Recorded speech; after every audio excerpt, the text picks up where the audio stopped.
Okay. The earliest recorded evidence of blacksmiths can be traced as far back as 10,000 BCE.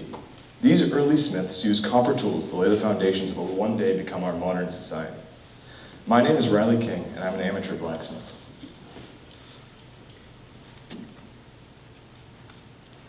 I've had a fascination with blacksmithing from a young age.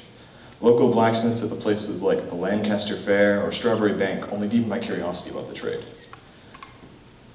By the time I was a freshman in high school, I'd built my first functional forge. I'd never been more proud of a hole in the ground. It fell apart a week later. Undeterred, I tried again. This time I built an above-ground forge that ran off coal and was powered by a hairdryer. I made it by constructing a form from cardboard, then pouring liquid plaster of Paris, a type of concrete, into it. Effectively, this made a large heat-resistant bowl. Then I placed holes in the center and allowed for airflow from the hairdryer, directed through a shop vac tube and a metal pipe respectively to reach the underside of the coals. However, my lack of experience was evident. I left the forge outside all the time, and eventually, it rained. When I went to fire it up again, the rapid expansion of water into steam caused the forge to slowly break apart from the inside. By this point, I was getting pretty tired of my forges falling apart, so I decided to go with a smaller scale design. This resulted in my coffee can forge. Constructed of the same plaster material as my previous forge, but contained within a steel coffee can. A propane torch could then be set into a hole drilled in the side. This resulted in a circular flame that was capable of heating up steel and even melting copper. While reliable, it was too small to work any pieces of any sizable length or width. However, I could put up with that, and this was the forge I used until the summer of my senior year. Then, as a present, I was given a pre-built propane forge. This forge contained two separate propane torches that, when hooked up to a propane tank, were capable of forge welding steel, a process that effectively required the surface of steel to reach its melting point. Armed with this new forge, some old railroad spikes I had attained somewhat legally, I set out to make something wholly my own. And in all honesty, it went horribly. I would spend hours on end heating up a small piece of metal, only to end up creating a piece of chain so small it would have been more effective as a bracelet than an actual chain. But in some ways, that was the best part of it. Sure, the knife you were trying to create came out more like a plate than a knife, but with a little work, it could be turned into a spatula. I would enter my workshop with one idea in mind, get halfway through with a project with a new idea, and finish with a completely different one. Very rarely did I ever feel like a project ever completely failed. It just morphed into something new.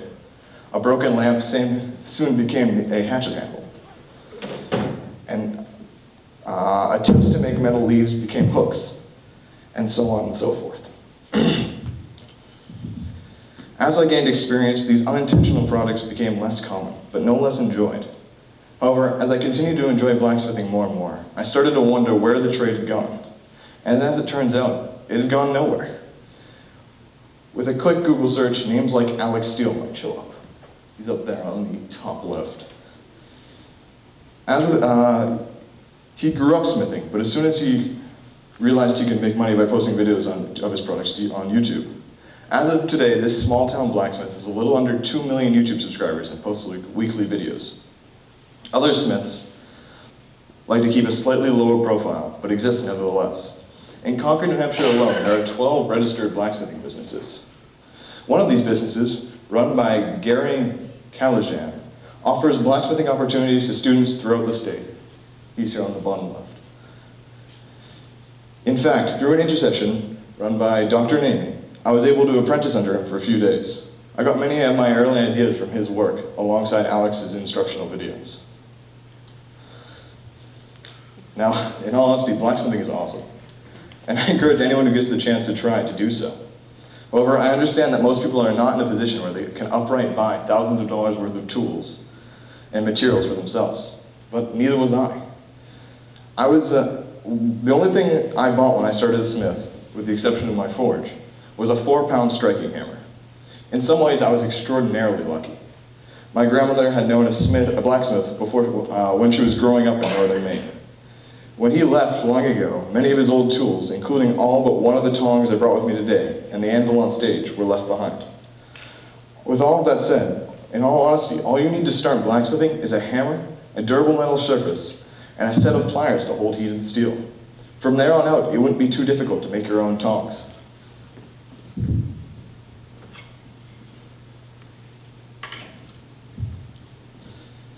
If you need a tool, build it. That's why the blacksmith is known as the king of trades, because without his expertise in making tools, the other trades wouldn't be able to function. Now, learning blacksmithing was only really 3/4 of my project.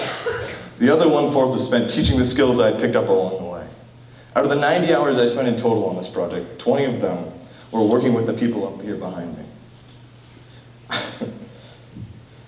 I soon found out that as I taught, I got better at the stuff I was teaching. That in teaching, I myself was learning.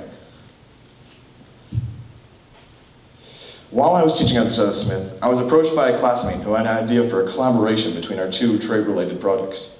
I would teach him how to forge weld, a process in which two pieces of metal are heated to just below their melting point, and then forced to undergo repeated precise hammer blows that would result in a singular combination of these two pieces.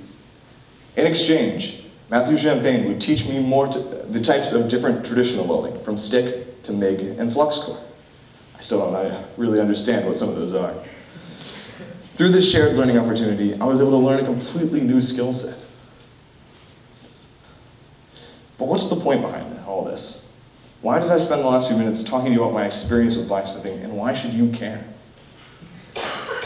Simply put, I wanted to share my experience with blacksmithing and the enjoyment of it with everyone here. Blacksmithing is fun, ridiculously so.